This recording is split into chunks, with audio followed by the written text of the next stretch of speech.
Hello বন্ধুরা, সবাই কেমন আছেন? আশা করছি সবাই খুবই ভালো আছেন। পিঙ্কি স্পাইসি কিচেনে আপনাদের সবাইকে স্বাগত জানিয়ে আজ আবারও নিয়ে চলে এলাম আপনাদের জন্য দারুণ একটি নতুন রেসিপি। মাটনের ঝোল কীভাবে বানাবো আজ আমি আপনাদের সাথে শেয়ার করব। তার আগে বলে রাখি, যারা আমার চ্যানেলে নতুন কিংবা আমার ভিডিওটা প্রথম দেখছেন অবশ্যই চ্যানেলটিকে সাবস্ক্রাইব করে পাশে থাকা অনুরোধ থাকলো। মাটনের ঝোল বানানোর জন্য এখানে আমি মাটনটাকে ধুয়ে পরিষ্কার করে নিয়েছি এবং মাটনের মধ্যে কিছু মশলা মাখিয়ে নেব। দিয়ে দিলাম 2 টেবিল স্পুন লবণ, 2 টেবিল স্পুন হলুদ গুঁড়ো, 2 টেবিল স্পুন লঙ্কার গুঁড়ো এবং দিয়ে দিলাম 100 গ্রাম টক দই ও সর্ষের তেল দিয়ে ভালো করে ম্যারিনেট করে নিচ্ছি।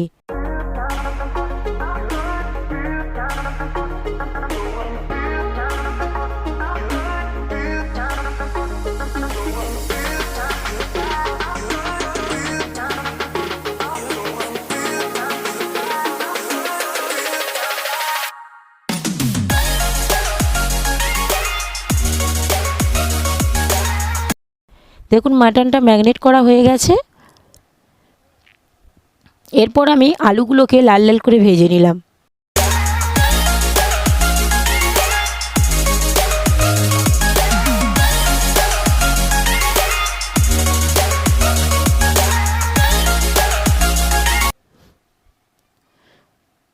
মাটন যে ঝোল বানানোর জন্য এখানে আমি কি মশলা নিয়ে নিয়েছি সেটা আমি আজ আপনাদের সাথে শেয়ার করব।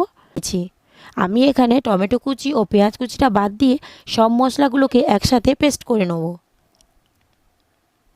এরপর কড়াইয়ের মধ্যে ফোড়ন হিসাবে দিয়ে দিলাম 4 থেকে 5টা এলাচ ফাটিয়ে রেখেছি, এলাচ দিয়ে দিলাম এবং দিয়ে দিলাম তেজপাতা ও গোটা জিরে। দিয়ে লাল লাল হয়ে গেলেই দিয়ে দেবো কুচিয়ে রাখা পেঁয়াজটা, দিয়ে কিছুক্ষণ ভেজে নেব। দেখুন কিছুক্ষণ ভাজা হয়ে গেছে। এরপর আমি দিয়ে দিলাম পেস্ট করে রাখা মশলাটা।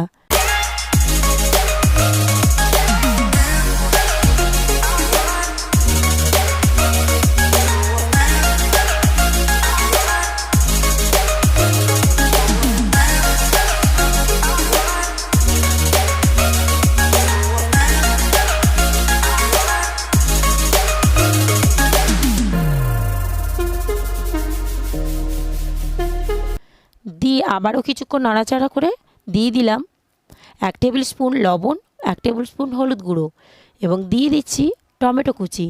দিয়ে ভালো করে মশলাটাকে কষিয়ে নিচ্ছি। দেখুন মশলায় তেল ছেড়ে দিয়েছে। এরপর আমি দিয়ে দেবো মাটনটাকে যে ম্যারিনেট করে রেখেছিলাম, মাটনটা দিয়ে দিলাম। দিয়ে দেখুন এইভাবে আমি 30 থেকে 40 মিনিট কিংবা আপনারা চাইলে তারও বেশি ভালো করে কষিয়ে নিতে পারেন। আমি এখানে 40 মিনিটেরও বেশি মাটনটাকে কষিয়ে নিয়েছি। এরপরে এইভাবে দেখুন আপনারা চাইলে 1 ঘন্টা মতো মাটনটা যদি কষতে পারেন তাহলে কিন্তু আর কুকারে দেওয়ার কোনো দরকারই হয় না।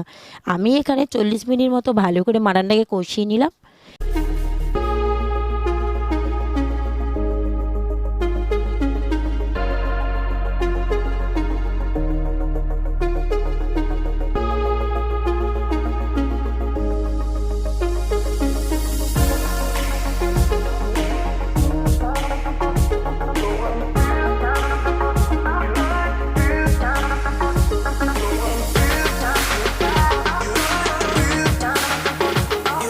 এরপরে মাটনটাকে মধ্যে জল দিয়ে কষাটা দেখুন হয়ে গেছে। এরপর আমি জল দিয়ে দিলাম। জল দিয়ে এইভাবে কিছুক্ষণ ঢাকনা দিয়ে ফুটিয়ে নিলাম। আর ব্যাস রেডি হয়ে গেল মাটনের ঝোল রেসিপি। ঝোলটা দেখুন কালারটা খুব সুন্দর হয়েছে। আপনারা চাইলে বাড়িতে অবশ্যই এরম ঝোলটা বানিয়ে ফেলুন। বিশেষ করে যারা মাটন রান্না করতে খুবই ভয় পান অবশ্যই ভিডিওটা দেখে বানিয়ে ফেলুন মাটনের ঝোল। খুবই সহজ পদ্ধতি। আজ এখানেই বিদায় নিলাম। আবার চলে আসবো অন্য কোনো দিন অন্য কোনো রেসিপি নিয়ে। অবশ্যই কেমন হলো রেসিপিটা কমেন্ট করতে ভুলবেন না।